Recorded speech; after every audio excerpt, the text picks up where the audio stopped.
Got this shit cause I envisioned it. I see my goals vividly. Go to bed, I gotta finish it. Welcome to the Sucka Free Hoops Views podcast. This is episode 4. I'm Tolly. This is Kev. I know what it is, man. Stay consistent. Trying to get good content. It's all about reps, right? Okay. Start us off, man. Well, this episode right here is our form of a breaking news episode. Couple hours late, but breaking news. You feel me? So yesterday, Kyrie requested a trade, surprisingly to everybody.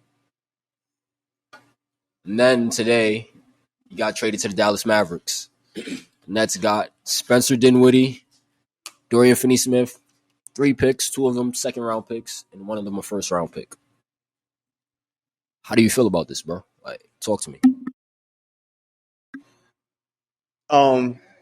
This just goes to show that that player empowerment is it's really real. It's not just basketball guys or divas and all that other stuff. Like, nah, the NBA, this is how it goes. Like, the players win the league, and Kyrie is definitely in control and running his life and career.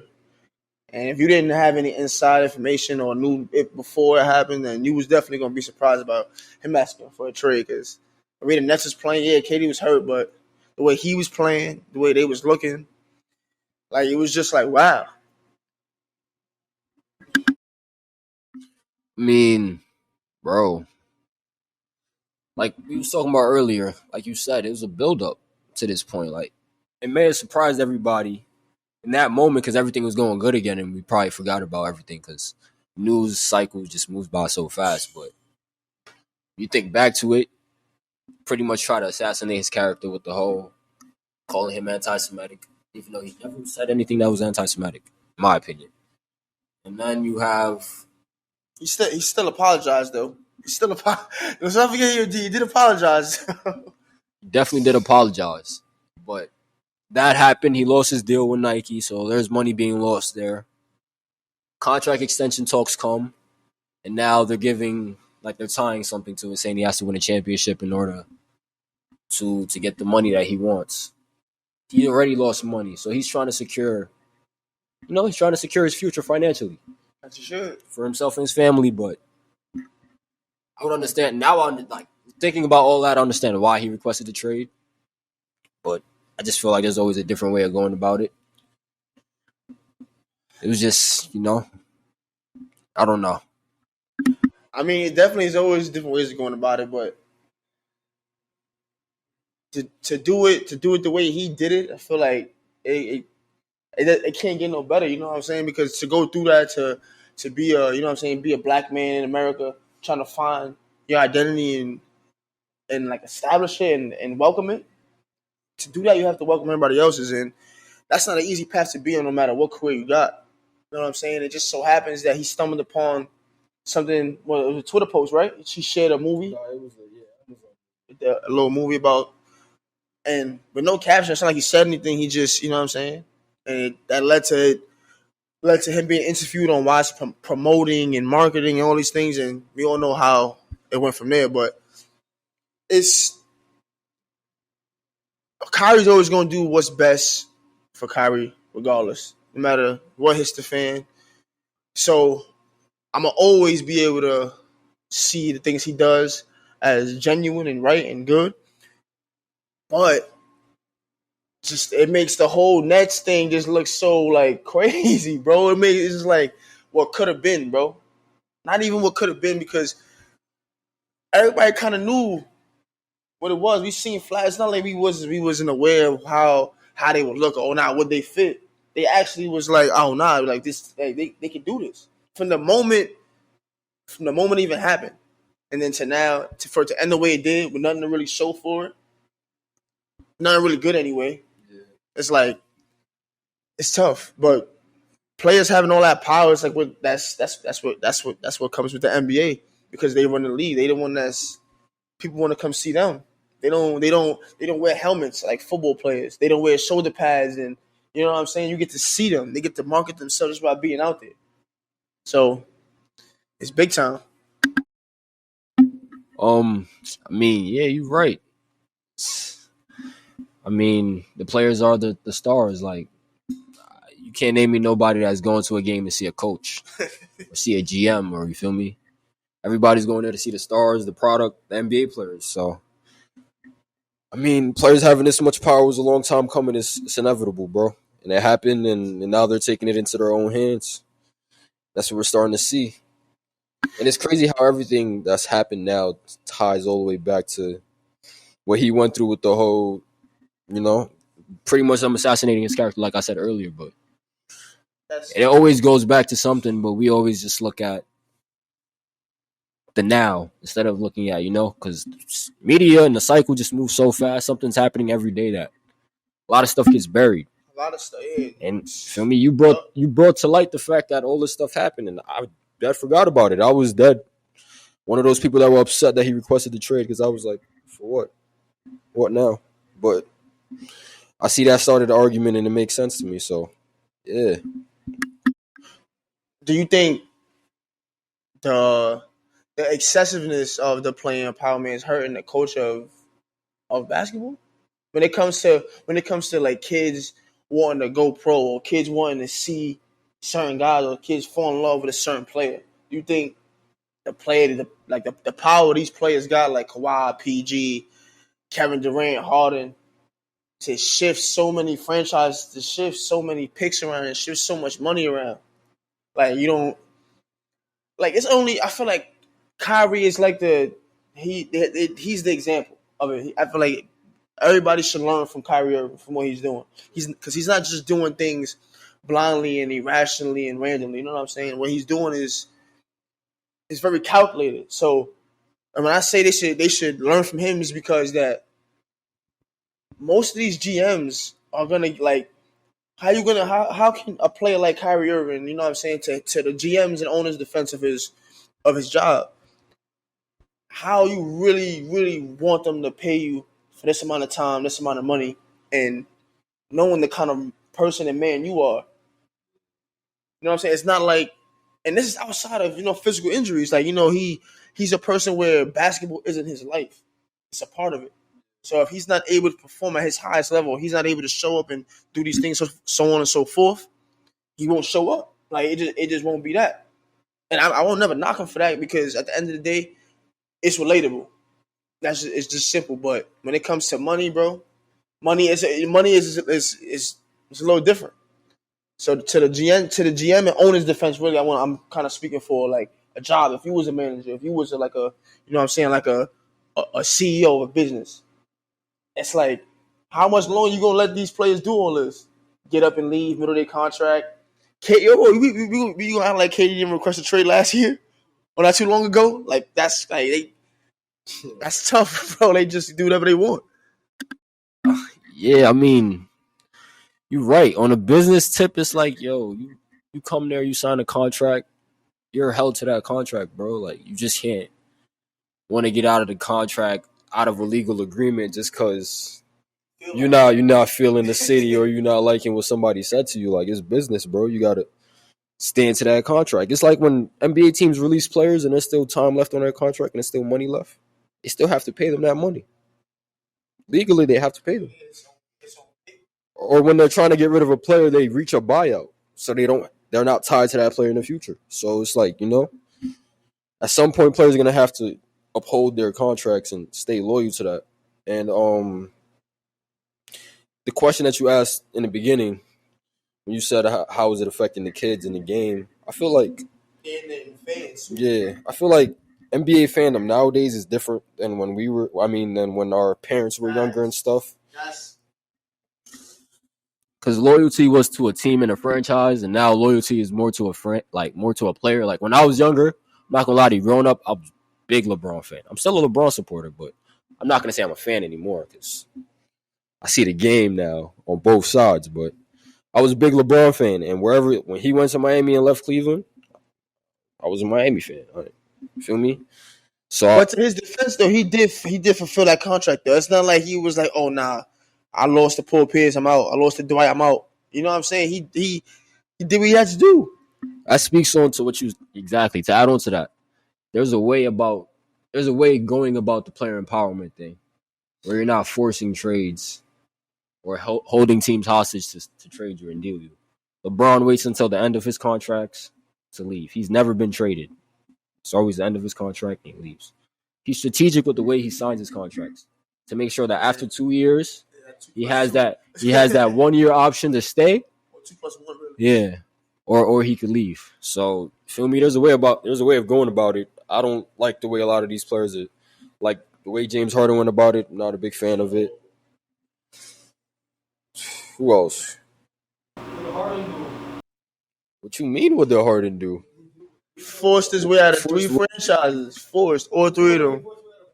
Yes, forced. I'm out. I'm out. Terrible. What? Terrible. How? Purposely showed the training camp out of shape. You give him 8 years of his life, and they didn't give him shit. What the fuck? You not allowed to go chase a ring somewhere? Like, Hold up. What you mean, bro? Like Tony just said, it's a way to go about things. Where you went about it, how they were not trying to trade him. Niggas don't forget that. How can you trade anybody that don't have no value? What you gonna get back for Harden? That's not enough. It's nothing you can get back. There's no trade value you can get back for these players. There's no draft capital. There's no amount of players you can get to equal the amount of Kevin Durant, James Harden, Kyrie Irving. I don't care who you give up. Bro. I don't care who it is. Bro. The way I see it is, bro, James Harden went about it the wrong way. Kyrie's going about it the wrong way. KD tried to go about it the wrong way. PG went about it the wrong way. You could name players, bro. They all look. There's a way to go about it. Like I said, bro, you can sign when you sign a contract. You sign away those years of your career, bro. So at the same time, when you do that, you should sign with your you feel me, your options in mind. Like, yo, if I sign a 5-year deal, a 4-year deal, am I gonna leave in the middle of it? Then don't sign that 4-year deal. Sign a 2-year. You see? And that's the problem. There you go. And that's the problem. And that's the problem. Everybody's trying to secure the money, bro. That's the problem. They get whatever they want. What do you mean? They get whatever they want. Are you crazy right now? You mean to tell me PG can't get no contract he want? What? And they gotta pay you. You the max player. I didn't say 1 year. He didn't say 1 year. He said a player's option contract where you can opt out when you want. Dame is getting whatever he want. Steph get whatever he want. KD get whatever he want, bro. Kawhi, bro. Kawhi is Kawhi not the perfect example of this? He got wifey and kids on the plane with him. He come to practice when he want. He don't play back to backs if he don't feel like it. He get whatever he want, bro. So like that's how I go, bro. Like it's just for me. That's it, bro.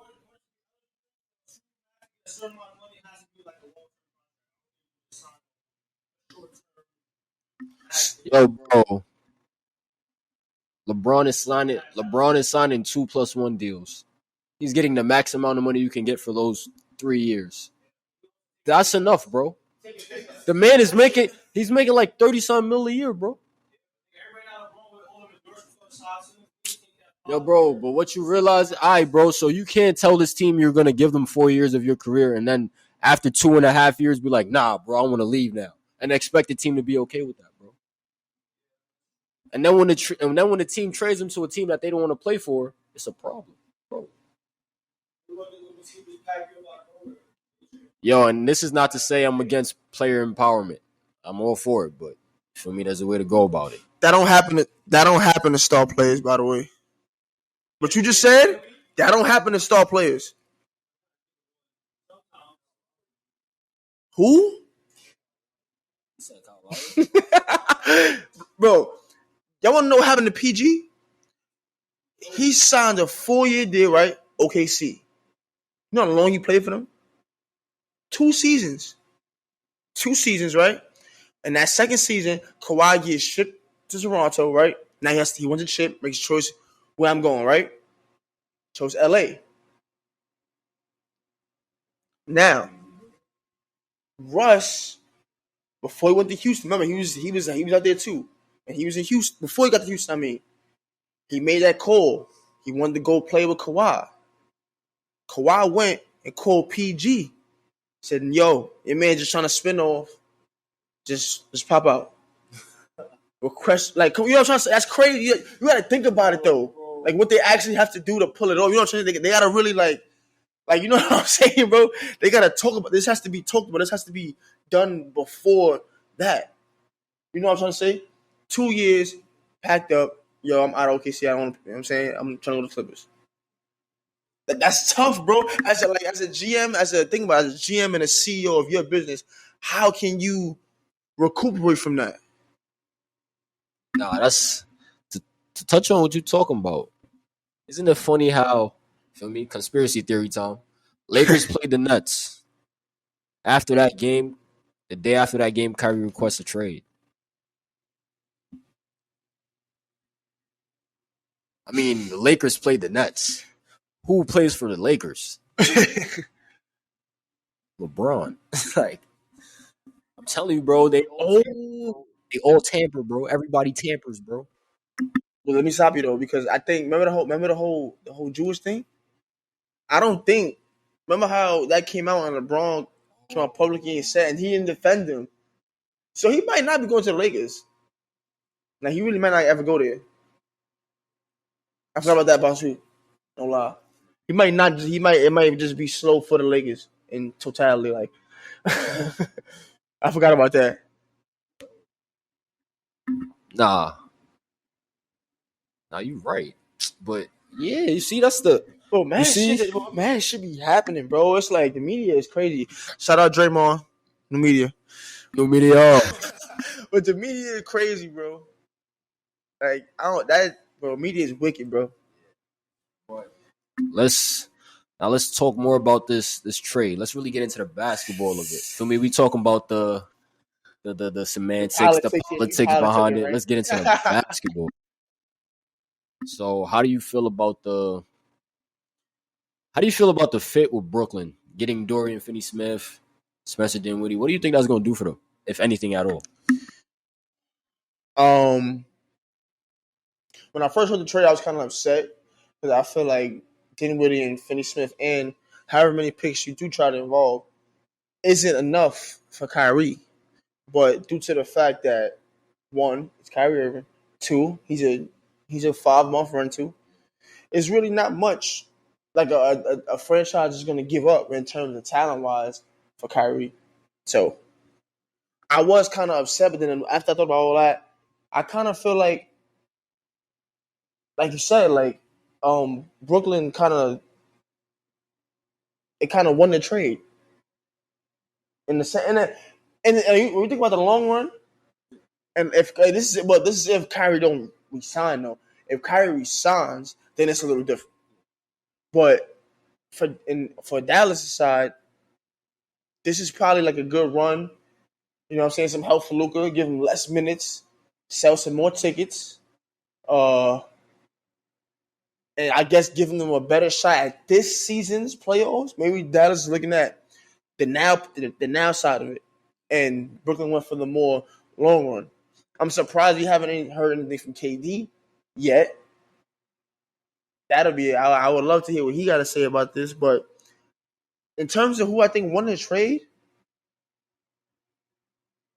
because when I looked at it, I did think Brooklyn's the better team now. But I don't know, bro. I think Dallas might. I don't know. I feel like it'll be hard for Kevin Durant now. Unless Dinwiddie turns into like a Jalen Brunson type, he can average 24, 25, then hey, he told because Kyrie averaged 27. But to be the only scorer, the only go-to guy to get a basket, it probably looks a little harder. Now you got Luka. Kyrie can still be off the ball a little bit. He's a little ball dominant, but he has his moments where he can spot up, catch and shoot, catch and rip through, catch and pull up. You know what I'm saying? Dribble drive. So I don't know. I kind of do. I'm just interested in seeing them play. I want to see how they look together at the same time, Luka and Kyrie. I want to see what's up. For Brooklyn, I feel like they really traded offense for defense. They traded away Kyrie, not a plus defender, to pick up 2+ defenders, Spencer Dinwiddie and Dorian Finney-Smith.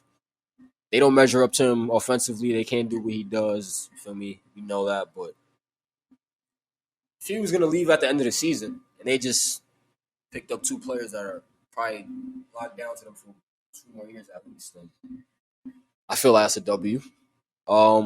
For Dallas got Markieff Morris and They got Kyrie Markieff Morris? Yeah, and Kyrie Irving. I ain't even wait. Markieff Morris is a capable defender. I mean, that's cool. He could shoot. That's cool. He's not really, reliable, but no offense to him. Kyrie and Luke, I don't know how that's gonna work, bro. Yeah, like I gotta see it to believe it. It's like when Westbrook got traded to Houston. I didn't know how him and Harden were gonna work. Didn't understand it, but it seemed to work for the regular season. So you never know. Luka's a capable and willing passer, so he might adjust his game to fit with Kyrie. Who knows? Who knows, bro? Because the reports have been that he's been asking for help. So if you ask for help and they bring it to you, make something happen, right? Yeah, yo, shout out Mark Cuban, one of my favorite GMs, though. No lie, favorite GMs. Yeah, shout out Mark Cuban and Shark Tank, all that. I used to watch that. Oh, I forgot he was on Shark Tank. Yeah. Wow. Yeah, bro. That's crazy. Well, to end off the episode, you want to get into talking about the LeBron, bro. He about to pass up Kareem. Oh, he needs like 36, right? Yeah, 36 away. Tuesday, he played the Thunder at the Lakers' home at Crypto.com Arena. People are saying he's going to break it there. I'm more along the line of he's going to go the storyline route, not drop the 36 against the Thunder. Play against the Bucks on Thursday at the Lakers' home, break the record against the Bucks in the Lakers jersey. Kareem played for the Bucks, won a chip with the Bucks. Played for the Lakers, won chips with the Lakers. Feel me? It's like the perfect, story. So I feel like he's gonna break it on Thursday. You heard it here first. I called it Thursday against the Bucks. He's gonna break it in the first half. It's gonna be a dunk, fast break. Calling it. It's gonna be a skyhook. Nah. What if if he do that? That's coming to the end of the third quarter. LeBron James, a shot in history.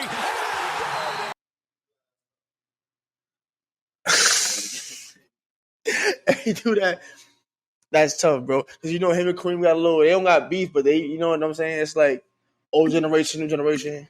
There's a little tension brewing there. There's a little tension. So if he do that, he got it. But definitely LeBron though, because he is the king of player empowerment. He started probably player empowerment, taking charge of his own career moves and and just the businesses before he even came into the league. You know what I'm saying? The guys he was with in high school are the guys he's rolling with now when it comes to his